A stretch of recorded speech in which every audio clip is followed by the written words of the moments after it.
High, আমি জয়িতা আর আমার mini ব্লগে তোমাদের সবাইকে অনেক অনেক ওয়েলকাম।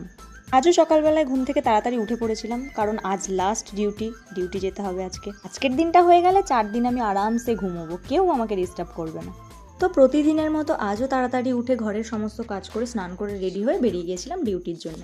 রং খেলার দিনটা যত এগিয়ে আসছে আমার ততই যেন কেমন একটা অন্যরকম ফিলিংস হচ্ছে। তবে এবারে শুনছি যে হোলি নাকি খেলা যায় না, জানি না কেন। তবে আমার মনে হয় একটা দিন একটু রং মাখা যেতেই পারে। আজ আমার ডিউটি ছুটি হয়েছিল ওই রাত 8টার সময়। তারপরে স্যারেদের সাথে বেরিয়ে একটু চা খেয়ে নিয়েছিলাম। তারপরে সমু আর আমি চলে গেছিলাম একটু কফি খেতে। আর বাড়ি এসে দেখি মা আর ভাই গল্প করছে, দেখো ওদের কাণ্ড। শিয়ালের পিঠের মুখটা দেই, পেট মোটা করবি না।